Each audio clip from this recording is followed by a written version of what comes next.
Good evening, boys and girls. This is Mrs. Haught, and welcome to Tucked In Tuesday. Tonight I'm going to read The Little Mermaid by Jan Brett. We're going to zoom in a little bit close so you can see the illustrations.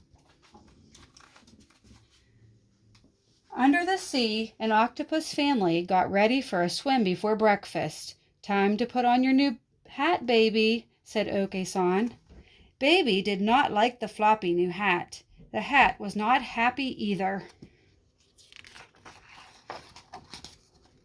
As the octopus family set off behind their house, a little mermaid spotted their front door. Kinero had been drifting in a warm current with her pufferfish friend. Take care, Puffy warned. You never know who may live there. But I'm so curious, she said. Kinero sashayed toward the seashell house. And off goes the octopus family on their little walk. Inside, breakfast had been set out. There was a great big shell, a middle-sized shell, and a little shell. Kinero took a bite from the great big shell. Too crunchy, she said. The little mermaid tried the tender bites in the middle-sized shell. Too slimy, she said. And off goes little baby octopus's hat there. Puffy could guess what was coming next. Kinero sidled up to the little shell. In a minute, the tempting tidbit had disappeared. Just right, she said. All gone, said Puffy, as he wondered whose breakfast it really was. Kinero floated around the seashell house and saw 3 chairs. There was a big chair, a middle-sized chair, and a little chair.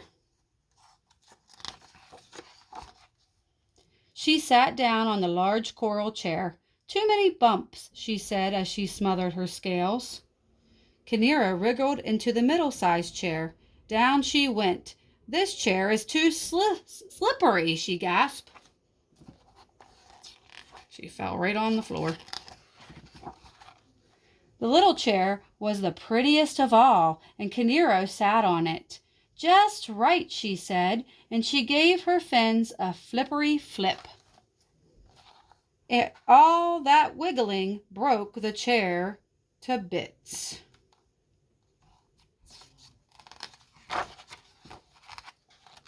Kinero was sorry about the pretty chair, but not for long, because in the next room she spotted 3 beds. She and Puffy had been swimming for hours and were ready for a nap.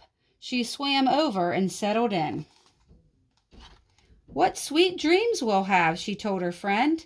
But someone had been eating in that bed, and there were smashed shells and crab claws all around. This bed is too messy, she sighed. She flopped down on the middle-sized bed. This bed is too squishy, she complained. As Kinero patted her tiara, she spied the last small bed. It rocked like a cradle in the tide. She set her head down on a pillow star and fell sound asleep. Soon the octopus family returned over the sandy shoals. Right away, Odo-san saw his breakfast shell overturned. Someone has been crunching on my crustaceans, he said, turning pink. Oke-san huffed. My breakfast has been splashed. She turned pinkish too. Baby looked around for her breakfast, but all she saw was the upside-down shell. Someone has been eating my breakfast, and there's nothing left for me, she cried. Look at her floppy little funny hat. Odo-san saw that his coral chair looked different. Someone has been sitting on my chair, he announced, now even redder. Oke-san went from pink to red when she saw her chair. Who has been squashing my chair and scattering my teacups? She asked. Baby saw her beautiful chair all in pieces. The hermit crabs were taking it. My chair is gone, she cried. Sensing something else was amiss, Odo-san squeezed into the bedroom. Someone has been sleeping in my bed. He blasted ocean water and kicked up the star-shaped sand. Puffy felt the ripples as Oke-san jetted toward her bed.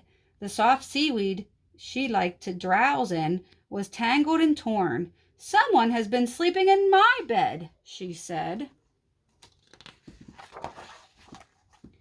Baby octopus peeked inside her tiny bed. A beautiful mermaid was sleeping there. "Someone has been sleeping in my bed, and here she is." The little mermaid opened her eyes and saw the adorable octopus. The baby's eyes were soft and sweet. Her skin was shell pink. Her graceful arms danced. But she was wearing the oddest hat the little mermaid had ever seen. Kinero, who didn't like to see anyone unhappy, gasped. "Oh, that will not do," she thought about her tiara. I don't know if you can see up close, but that baby's hat is a funny looking thing. Just then, all three octopuses reached for Kinero with their 24 arms. Puffy was ready. He puffed with all his might. Puffa, puffa, pokety poke, stickety stick. His sharp prickles did not let the octopuses near the little mermaid. What a good friend.